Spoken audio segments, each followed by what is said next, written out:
I never wanted to tell the story. Some things are better left buried, you know?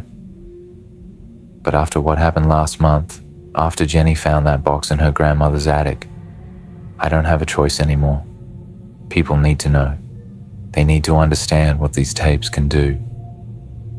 My name is Alex Hartwell. For 11 years, I worked as a field investigator for the Paranormal Research Institute of North America, PRINA for short. We were a small outfit, just 6 full-time researchers tracking down reports of unexplained phenomena across the country. Most cases turned out to be hoaxes or misunderstandings. Some remained inconclusive, but twice in my career, I encountered something I couldn't explain away, something that still haunts me years later. Both cases involved VHS tapes. Both ended with death. Case 1, Lakeside Video. It started in November 1994. I was investigating a series of electrical disturbances at homes in Westbrook, Maine. Nothing spectacular, just lights flickering, appliances turning on by themselves. Standard poltergeist stuff that usually amounts to nothing. But while interviewing locals, I heard whispers about something strange happening at Lakeside Video, a small rental place on the edge of town. The clerk there, Rebecca Chen, 19 years old, was visibly shaken when I introduced myself. Most people get excited when they meet a paranormal investigator. Rebecca looked terrified. When I asked if she'd experienced anything unusual, she broke down completely. "You'll hear about Doug, aren't you?" she asked. "About the tape?" Doug Merrick was a regular customer who had died 3 days earlier. Electrocution in his kitchen. A tragic accident, according to police. But Rebecca told a different story. She said Doug had rented an unmarked tape that had shown up mysteriously in the return bin. Just a black cassette with "Watch Me" written on it in permanent marker. "He called me Sunday night," Rebecca told me, her voice barely above a whisper. He was freaking out, said the tape showed him dying, exactly how it happened, in his kitchen. Water on the floor, touching the refrigerator. He described it exactly like the police report said it happened. He was supposed to bring the tape back so we could watch it together, but he never showed. I've interviewed hundreds of witnesses to alleged paranormal events. I can usually tell when someone's lying or embellishing. Rebecca wasn't doing either. She was genuinely terrified. I asked to see the tape. She told me the police had taken it, but found nothing. The magnetic strip had been completely wiped clean. Not damaged or erased, but wiped in a way the crime lab technicians couldn't explain. What happened next still gives me nightmares. Rebecca confided that more unmarked tapes had appeared in the return bin. Same handwriting. 4 more in the week since Doug's death. All had been rented by regular customers within hours of being shelved. She had stolen one before the end of her shift. I had to know, she explained. I took the store's security camera home and set it up facing my TV. I watched the tape. She showed me the security footage. You couldn't see the TV screen from the camera angle, just Rebecca sitting on her couch. For 3 minutes, her expression changed from confusion to utter horror. Then she jumped up, ran off camera, and returned with a hammer. She destroyed both the tape and her VCR before calling the police. When I asked what she saw, she could barely speak. It showed my apartment, angles that didn't make sense, like someone was filming from inside the walls, from the closet, behind the shower curtain. Then, me, sleeping. Then, not sleeping. On the bathroom floor, pills everywhere.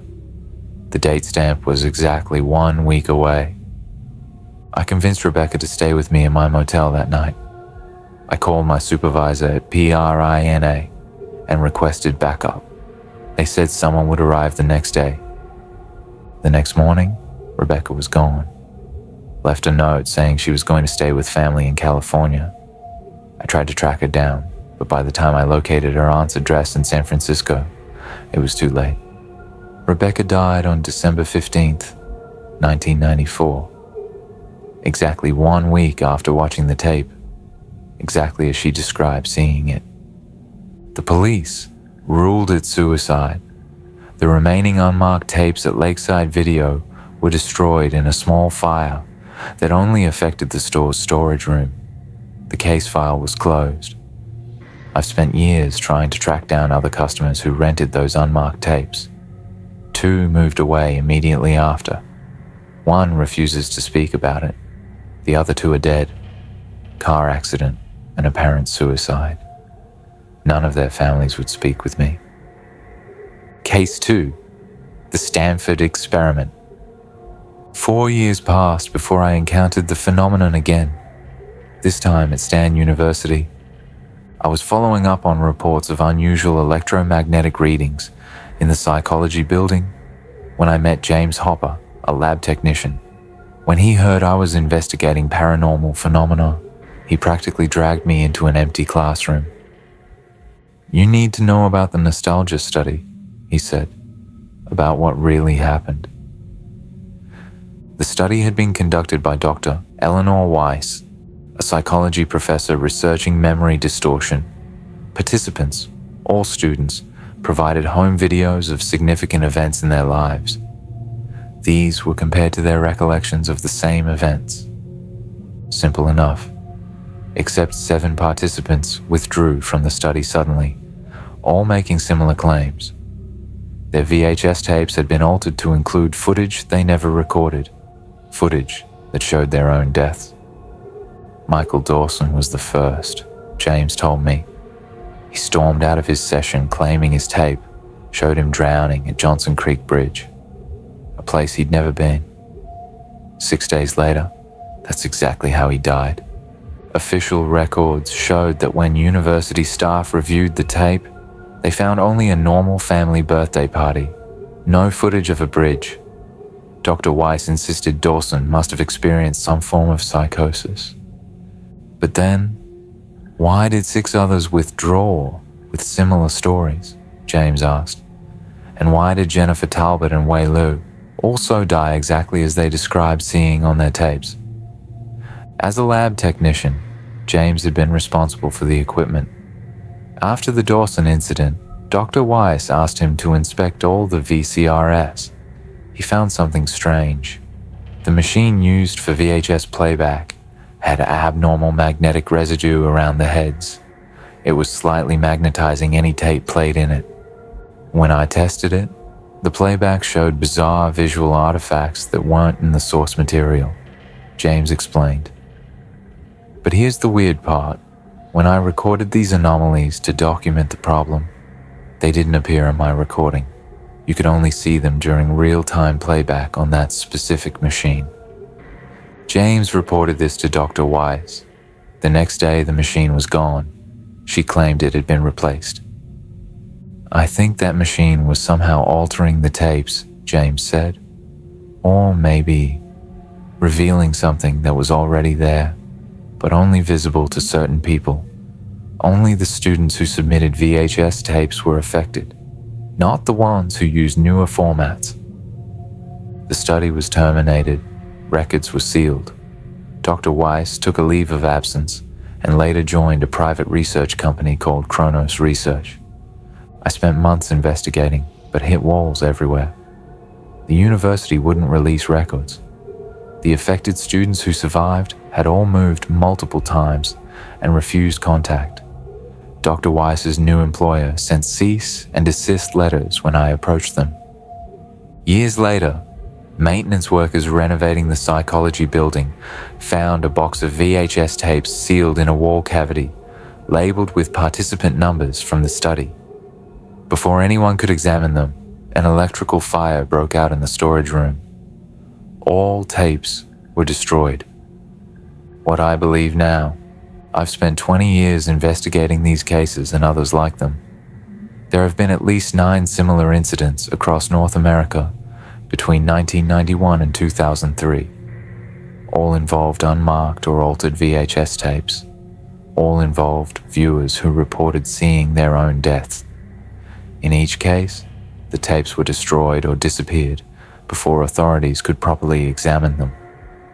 I've developed a theory, though it sounds crazy even to me.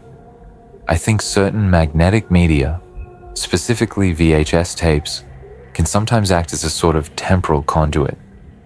Under very specific conditions involving electromagnetic fields and perhaps the psychological state of the viewer, these tapes can capture images from the future, specifically moments of extreme trauma or death. Why these images appear to certain people at certain times, I don't know. Why they seem to ensure the very outcomes they predict, I can't explain. But I've seen enough to know it's real. Last month, my niece Jenny found a box of old VHS tapes in her grandmother's attic. Most were labeled family events, birthdays, holidays. One was unmarked except for Play Me, written in what looks like my handwriting, though I never wrote it. The tape is sitting on my desk as I record this account. I haven't watched it. I won't. Tomorrow, I'm driving to the middle of nowhere and burying it where no one will ever find it. If you ever find an unmarked VHS tape, I beg you, don't watch it. Some things are better left unseen. Some futures shouldn't be known. Because once you see it, it's already too late.